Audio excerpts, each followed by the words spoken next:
Hello, ladies and gentlemen. Thank you for joining me once again. First of all, I would like to announce Chess Audiobooks is on Lead Chess, chess.com, Twitter, Instagram. So follow me there, become my friend. Let's play a few games. I mostly play 1 minute games, and I'll be glad to take on all comers. Right now, we're looking at some highlights from the round 5 FIDE chess tournament that's going on. Very exciting game.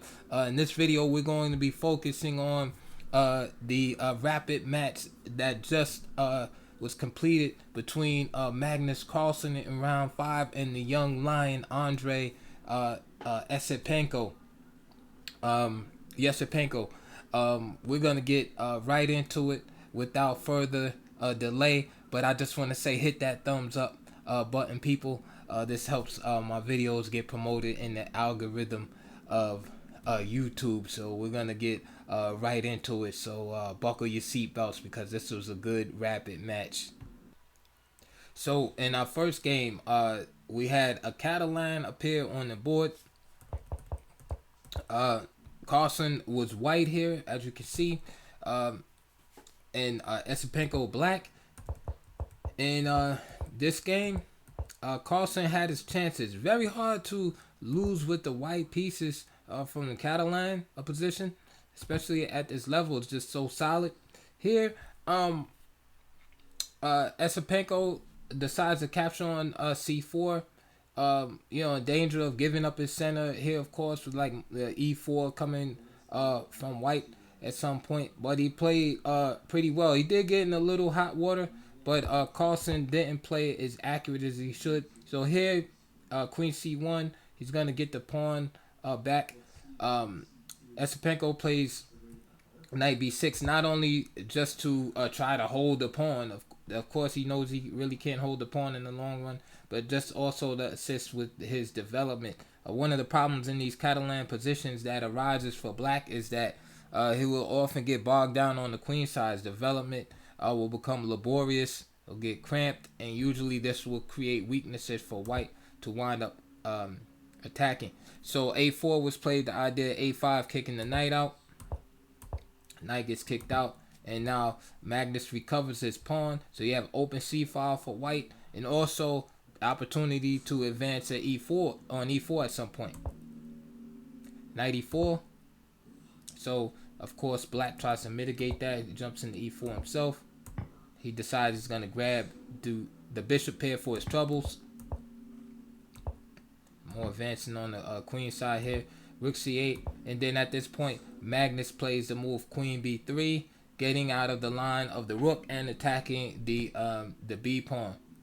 All right, another idea was rook fd1, and we won't get into too much analysis because these are like rapid games. But rook fd1, bishop takes c6, queen b3, and then knight b4.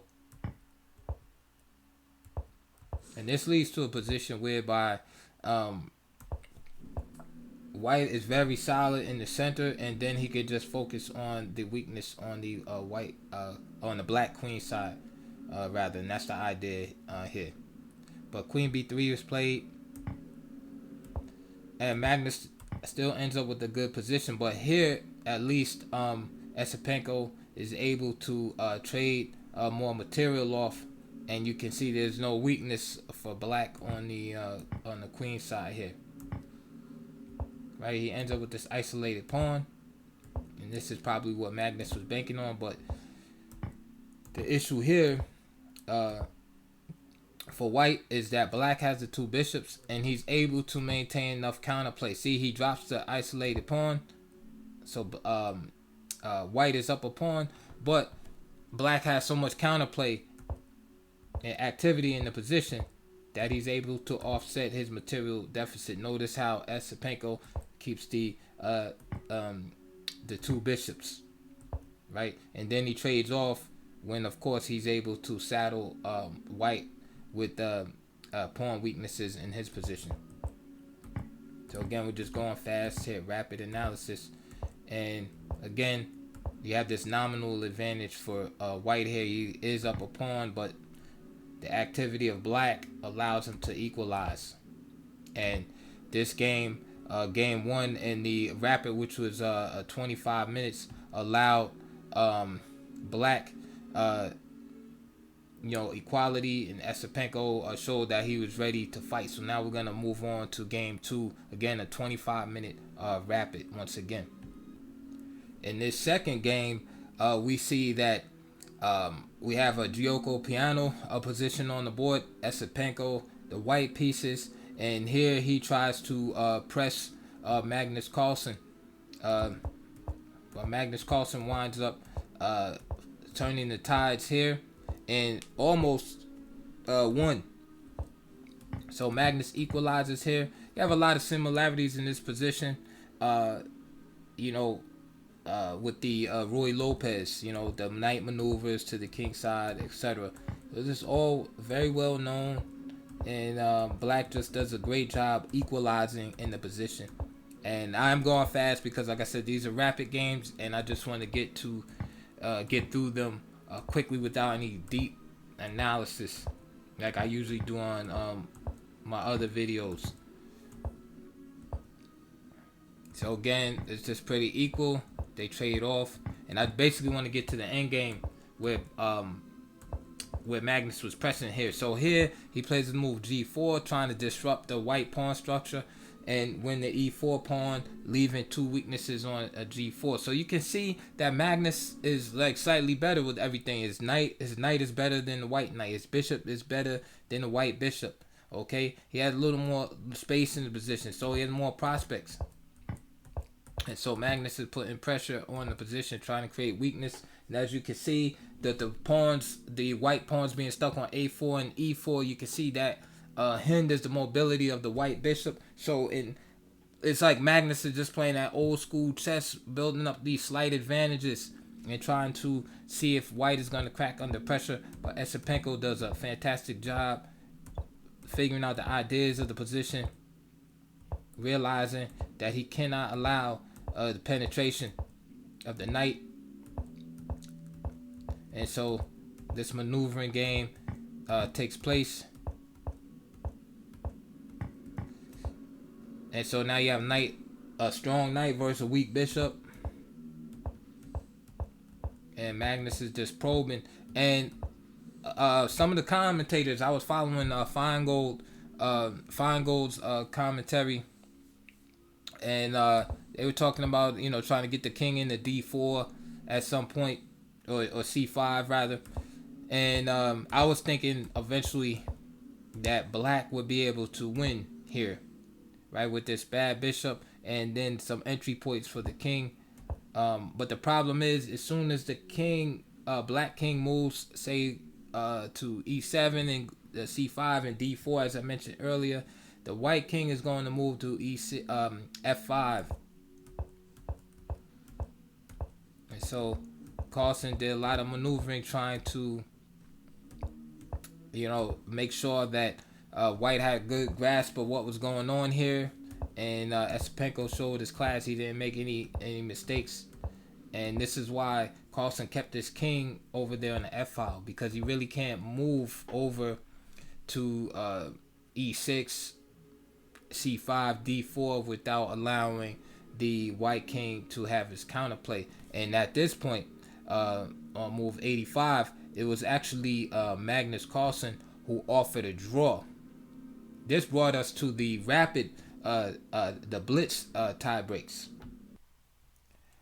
Okay, so now we're in the third game into the rapid, and the rapids were at 10 minutes. So a little bit faster.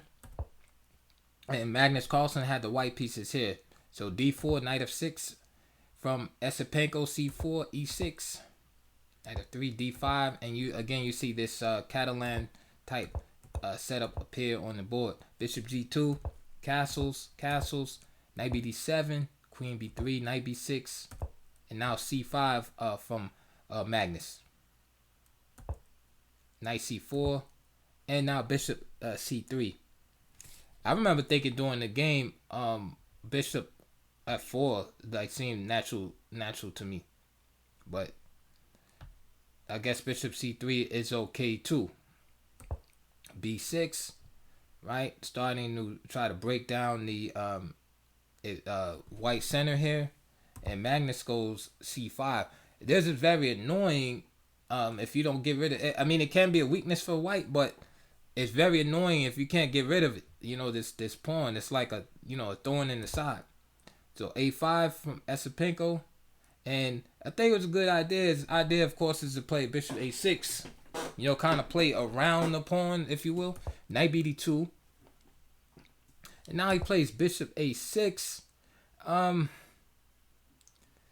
don't know. Maybe that's being a little too ambitious. Maybe just take, simplify things. Knight d2, and then perhaps play bishop a6. So instead he played bishop a6 here, and then knight takes c4 happened. Bishop takes c4, queen c2. Right, so far so good, right, for black. But the problem with the bishop being there is it can't really stay there, right? So watch what happens. a4. Okay, so that stops b3 from happening, but then knight e5. You see, bishop has to go back. Rook fe1. Okay, so that of course gets the let's use some graphics here. How about that? Right, so that gets the bishop off of the this diagonal, the rook. So rook fe1, right, getting the rook out of that off that dangerous diagonal. Bishop d6, and now bishop d2. a3, b3, and you got this bogged down close position here. Knight e4, and that's a dangerous move too. I didn't like knight e4, right? A little bit impatient here. Maybe just move like queen e7, because yeah, white has more space on the queen side, but he has to kind of show, what his intentions are. What is he gonna do? Is he gonna try to play for e4? Like how is white planning on really showing the superiority in the position? Instead, knight e4, a little bit impatient here. Bishop takes, d takes, and now knight d7. Okay, so now the knight is looking super powerful there. f5, drops the rook.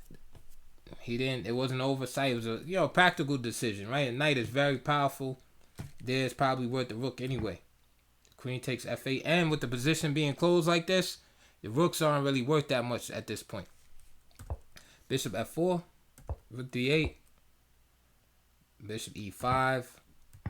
And Magnus is just playing great positional chess here.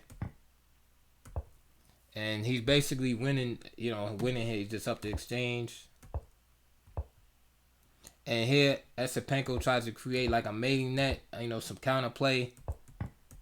Rushing the pawns forward, and hopefully he can mate somehow. And after h3, rook d7, Esipenko just resign here. There's really no hope in the position. There's no way that he's gonna mate Magnus at this point. So at this point, I thought it was gonna be over, because we know how good Magnus is in blitz and rapid scenarios.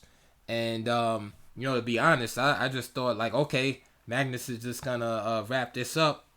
Good. Hand clap for Esipenko, and that is that was gonna be it.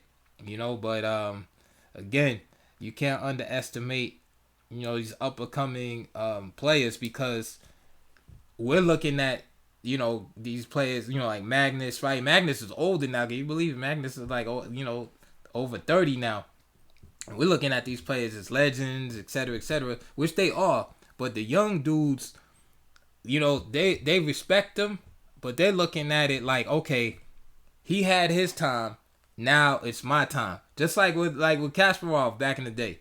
The young players like Kramnik coming up, Shirov, those guys are Topalov, they were hungry. They were like, hey, it's my time. We respect the legend, but it's my time, And Kasparov, hung on as long as he could, And so with Magnus being over 30, yeah, he's still a king. But these young players, like Duda, Ali Reza, etc., they're not having it. They're like, it's my time. You're gonna have to really beat these young players down in order to maintain your superiority, in the position, in the top of the chess world. So let's look at the next game after this. So now Esipenko is in a must-win situation with the black pieces against the world champion. I apologize. Actually, Esipenko has the white pieces because Carlsen just had the white pieces, so I got too excited there. So in the next game, Esipenko had the white pieces. He played e4, Carlsen e5, another Joko piano,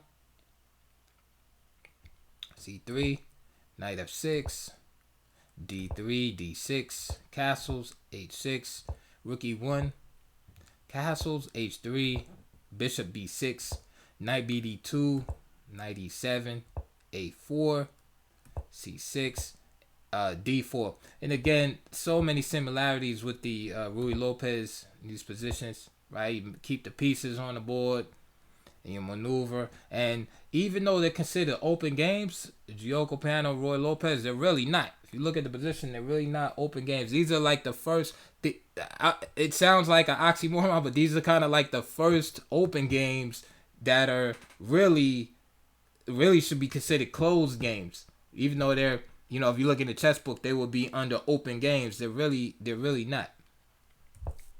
Anyway, bishop c7, b4, and we can see Esipenko, he needs to win, right? So he can't afford just to trade off things real quick. He has to maintain tension, and that's what he's doing. All the pieces are still on the board. All of the pawns are still on the board. But he has prospects. He has space on the queen side, and he has a preponderance in the center of pawns. And that's really all he can ask for here, and he's hoping to outplay his esteemed opponent.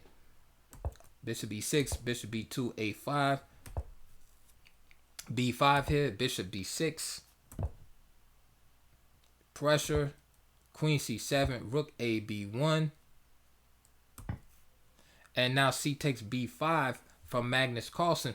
And to me, during the game, I thought this move was wrong.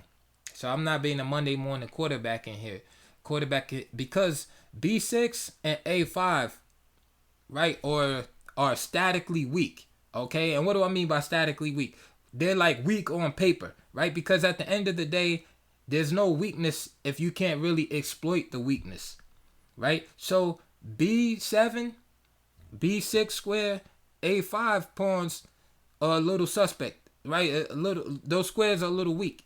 But if white can't really get to them, then it's not really a big deal, okay? So after c takes b5, this opens up everything, and now the weakness becomes manifest. Now, to play devil's advocate, Carlsen does have the open c file that he can attack the c3 pawn down. So maybe he felt he had enough, right, compensation, right? You have to give something to get something. So perhaps this has something to do with it. So bishop takes b5 from Esipenko, attacking the rook. Rook c8, right? So looks good. But Esipenko has a great plan here. He plays d5, so he closes up the position. And make a little graphic right here. Keep an eye on this pawn right here, the d6 pawn. So he fixes the pawn there. Bishop d7, bishop f1. So he avoids the trade of pieces. Okay? Because this bishop, after all, is not that mobile. Okay? And again, general principles. If you have more space in the position, you want to avoid the trading of pieces because your opponent is cramped and his pieces kind of run into each other. You know what do I mean by that? Like, for instance, this knight can't go here because the bishop is there, right? The bishop is also blocking, coordination of the queen. Say the queen wants to go back. So it's kind of like the more cramped the position is, the harder it is to maneuver. So this is the logic behind not trading pieces when your opponent has a cramped position.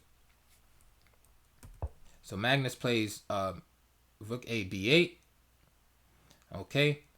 And this allows, this was a mistake because it allows Esipenko to gain time. He put knight c4. So with that said, right, bishop a7. Probably better. Okay, so rook a b8, knight c4, hitting the bishop on b6. Bishop comes to c5. And so now, bishop takes c5. Now you might be saying, wait a minute, you just said all this stuff about not trading in cramped position, blah, blah, blah, blah, blah. Remember, tactics are king in chess. Okay, so if something works tactically, like you're going to win material, or you end up with another advantage, because it's the law of advantages in chess. The law of advantages are like the laws of thermodynamics. One is, I think the first law of thermodynamics is that energy can neither be created nor destroyed. Well, the law of advantages in chess is that you always trade one advantage for another. You never want to just lose the advantage or it just dissipates, right?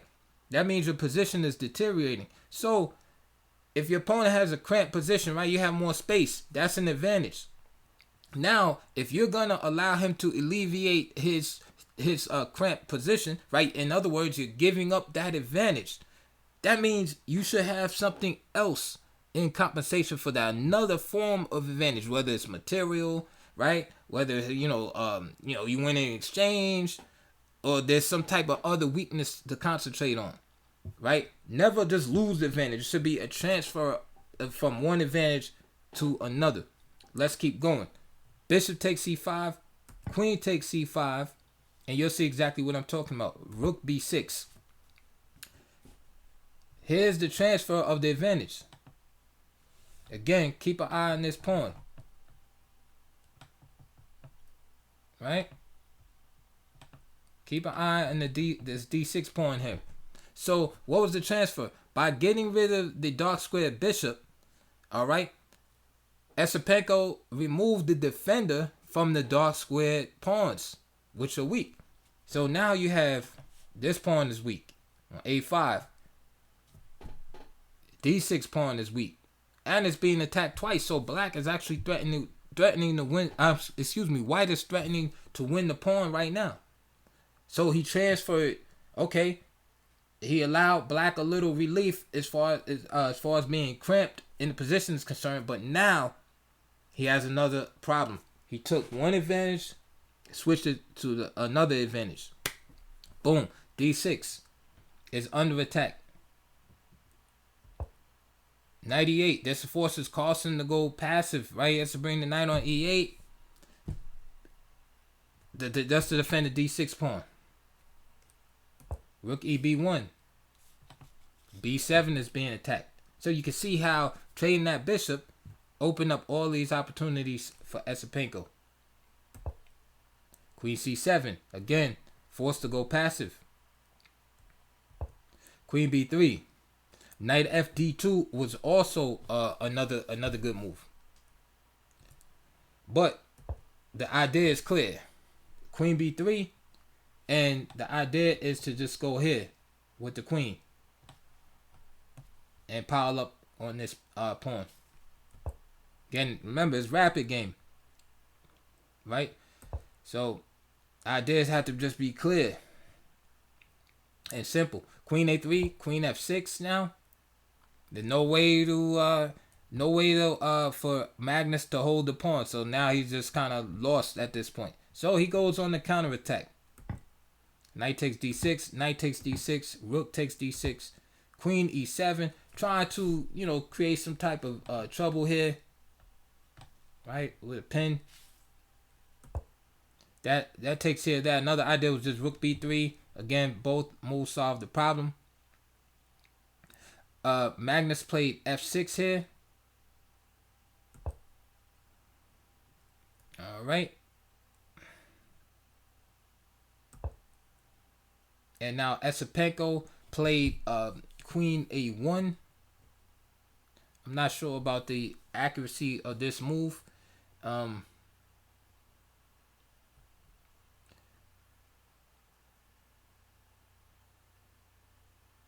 yeah, c4. C4 seems better. But again, we're not gonna be hard critics on it. Knight h8. And now bishop b5. Again, willing to trade. Okay. Here he attacks the bishop. Bishop takes. Rook e6. Notice how the removal of the light square bishop now allows Esipenko to penetrate further into Magnus' position. Rook takes b5. Queen c4. Queen e1. Again, a little passive, but again, it's rapid. You know, like queen b1 is definitely definitely more aggressive. But again, you got to remember the circumstances. You know, Esipenko is young, 19 years old, and he realizes he has an advantage, and he's trying to keep that advantage. So he's, sometimes you start playing a little conservative. He does not want to lose what he has. So knight f7 was played. Rook takes a5, and now queen takes c3. And this just allows Esipenko to go right into an endgame here. Queen takes c3. Even stronger here is just rook e8. Rook e8 is very strong because the idea is that if you play rook e8 here, I'm sorry, rook e8. I keep saying rook e8. I'm sorry, rook d8.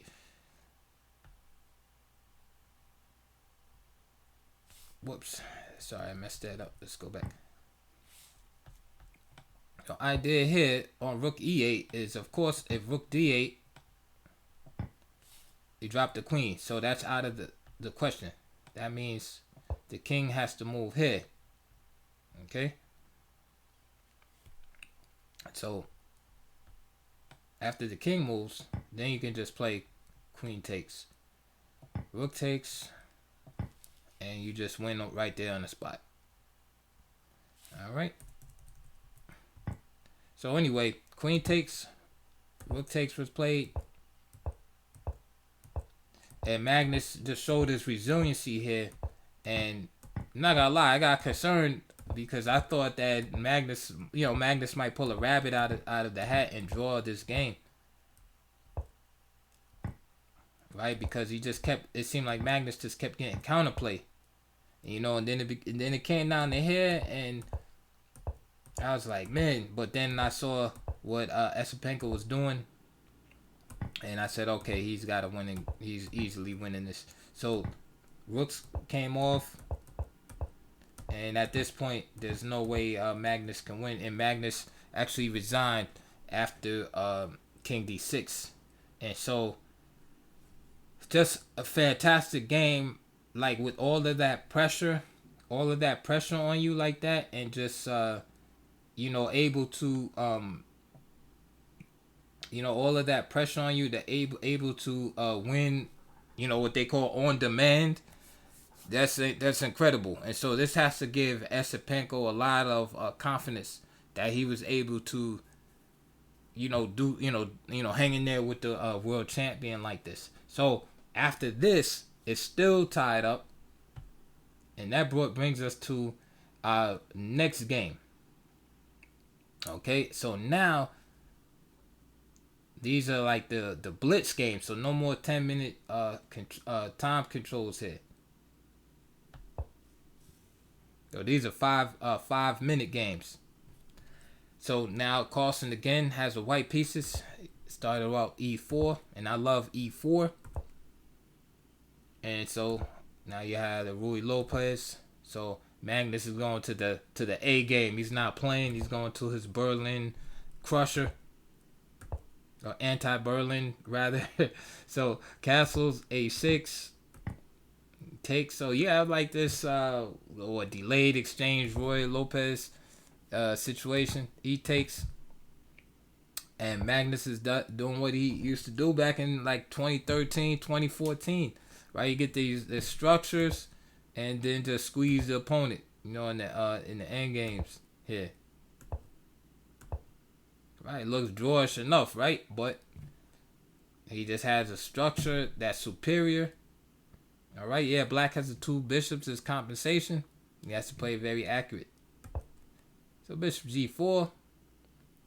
I'm suspicious of this kind of move. f3. I don't really know what it does. Bishop e, because white probably wants to play a move like f3 anyway. He's playing super solid. So bishop c3. Bishop e7. So that's the move. I would have played, instead of bishop g4, I would have played bishop e7, castle, instead of doing a move like that. But anyway, bishop c3, bishop e7, b3 was played, knight to d2, castles, rook comes to d1, rook a d8, knight d4, and it's just exploiting the position of the queen. But it's not, lost. It's just that white is slightly better. These positions, white is like always slightly better. The structure, the black pawn structure is it leaves a lot to be desired. A lot of defending down the road. So it's one of those things, right? Theoretically, you can defend your position, but it's hard if you're a person trying to defend this. He takes d4, knight takes d4, bishop b2. Again, look at the pawn structure, right? I know if I'm black, I don't really want this. You know what you need if you're black? Like, you need to be active. You need to have like some kind of like dynamic, compensation. It can't just be you have this pawn structure and then it's kind of like both black and white kind of had the same level of piece activity. Because then it's just, you just like kind of suffering a little bit. Especially as pieces get traded off. King h8, again, that's too passive. It's too passive. A move like king h8, if you're black, you got to be trying to come up with some type of attack. So for instance, like here, just looking at the position right now, instead of king h8, what about a move like knight b4? Right, you're attacking the a pawn and the a2 pawn and c2 pawn. I'm not saying that that's going to win the game, but I'm just saying it's like the mentality that I have is more active. Like, I know that I can't just be passive in a position like this if I'm black. King h8 is like, whoa, that's super passive. Queen g3. Allowing black to just threaten mate. Allowing white just to threaten mate. f6. Super passive. So, already, the position's going downhill for Esipenko. Rook fe1, queen f7, knight c6. Now, I mentioned earlier that for compensation for the bad pawn structure, at least some type of limited compensation, I said that black has the bishop here. So now he's about to lose that. Now queen f2. So now there's no bishop here for black. No activity for black. Matter of fact, white's pieces are better. All of them. All of the pieces are better. All of the pieces of white are better, and his pawn structure is better. Guess what? White is better.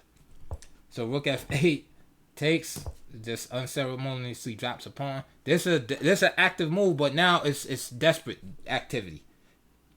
You have to make these moves like earlier when you have your pieces are better coordinated. In this type of position, h5 just reeks of desperation. Bishop a3, rook d7, and now rook e4. Knight f5, more trades, and then just queen f2.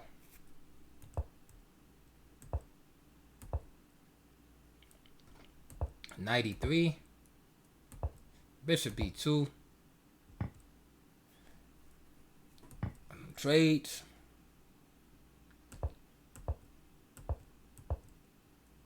Only thing black can really hope for now is this opposite color bishop ending the payoff, or to come up with an attack out of the blue. His pieces are a little bit better coordinated at this point, but it's almost like a too little too late scenario. Okay.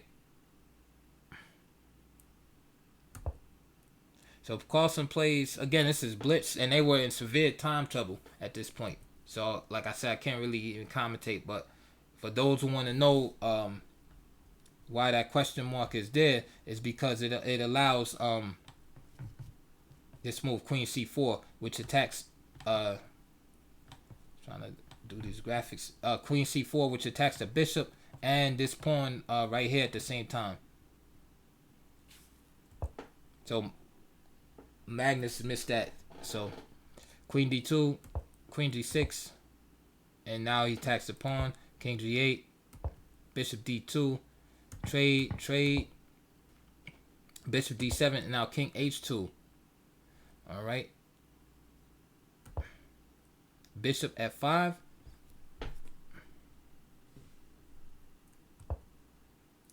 And now C4.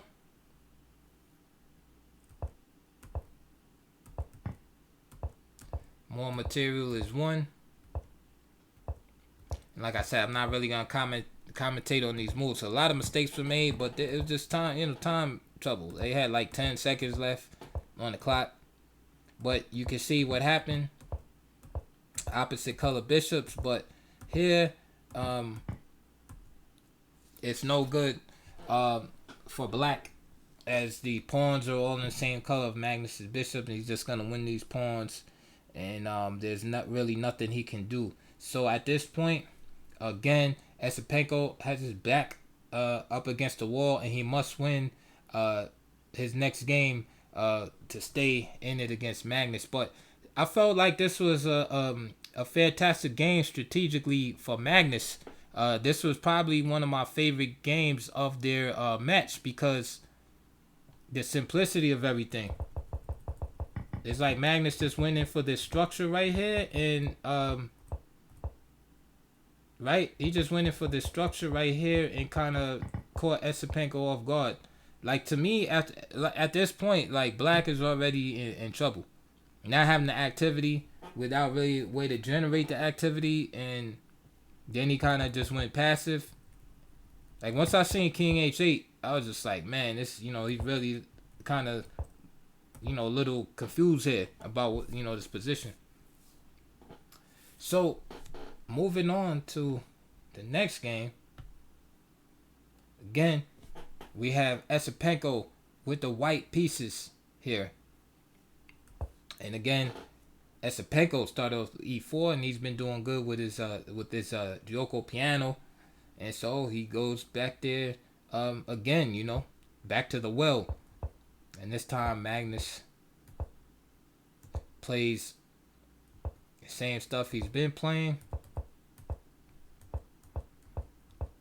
We get this position where, again, attention is allowed to build up in the position.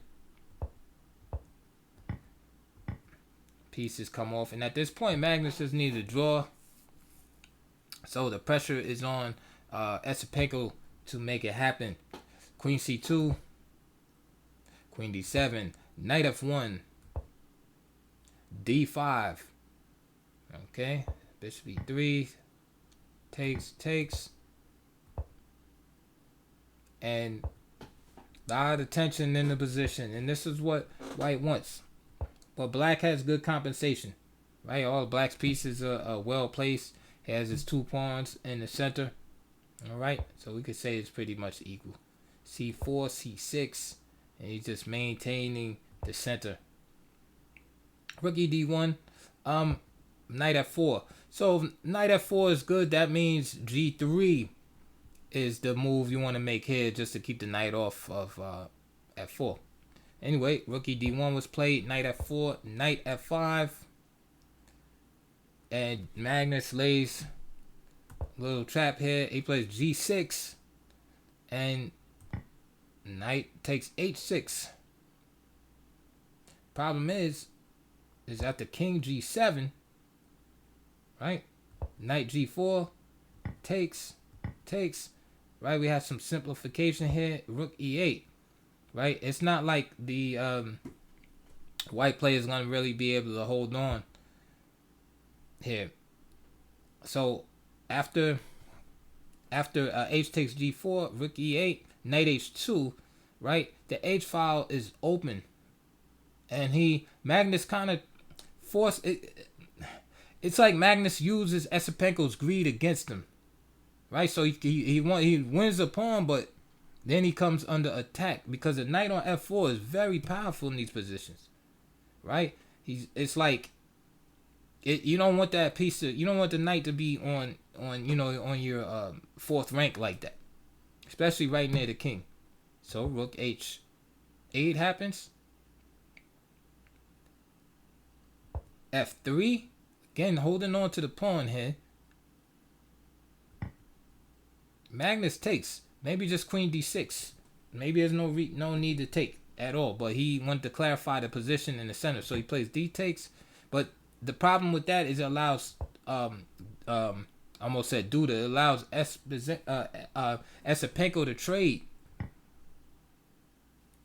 Right, trade the rook. So here he probably should have played a move like Queen D6 here. Okay. Queen D6. And maybe follow that up with Queen F6. Again, it's blitz. So G3. I'm sorry, G3. D takes E4. D takes Queen E7. But now Rook takes. Queen takes. Now we play G3. And this allows Queen D4 check. King H1. Knight D3. So this is now looking too good. Queen E2, and material starts dropping. So it shows you too, like sometimes when you get a little greedy, you wind up losing more material due to that greediness. And it all started with snatching the G pawn, because now look at the position, right? The pawns are even, but look now, black's pieces are all over white. Rook D1, and now just simply Rook D8. Okay, and this is a problem because it has a clear threat of Knight F2. So Rook F1, more materials drops. F4, E takes, G takes, Queen takes, and of course white could resign here, but it's blitz, so they're gonna play on. There's light on the line. G5, Knight C5. Knight H6, King H7, and King F8 preserves the pawn. But you can see again in the blitz game, you don't want to allow Queen to H8 check, But King H7 was played. Queen H2, and this Rook D2 is very, very powerful refutation of that idea. Queen H4, King G7, just getting off the line. F5, and now Queen D5, very strong move. F6, just walking into mate. Everybody that's rated 500 and above can see the next move from Carlsen, which is just Knight takes F6, discover check. And right there, Esipenko's run at the FIDE World Cup comes to an end. But let me say this, he made his mark. I mean, very exciting games. I was impressed by his play, and I look forward to seeing him more in the future in the following years. And I know that this mini match with Carlsen is definitely gonna boost his confidence. And I'm sure Nepo was looking too, and getting some information, from this match also. So definite praises to Esipenko. but again, it wasn't meant to be. The upset it looked like it was there for a while, but it wasn't meant to be. Carlsen, it was Magnus Carlsen when he needed to be Magnus Carlsen. So you can see, that he's a champion, right? He's the boss for a reason right now. So other great matches that occurred throughout the day, and I might do a video, on some of the other matches. Was Karyakin and MVL. Also, there was Edian Bakro against a Polish player, Kapper. And those were great matches. Also, in the day, we also saw an end to Grishik's run. So please like and subscribe. I hope you enjoyed that little recap today. So like and subscribe, but most of all, hit the thumbs up button. It's shaped like that. Please hit that thumbs up because that helps spread the videos in the algorithm. Again, Chess Audiobooks is on Lee Chess. They'll challenge me there. Chess.com, same name is right here on YouTube. So friend request me there or play me some mini games. And get in those comments below and let me know if you think Magnus is gonna win this whole thing. And also check the links below. You can support my channel there. There's some books, DVDs, and also a donation link.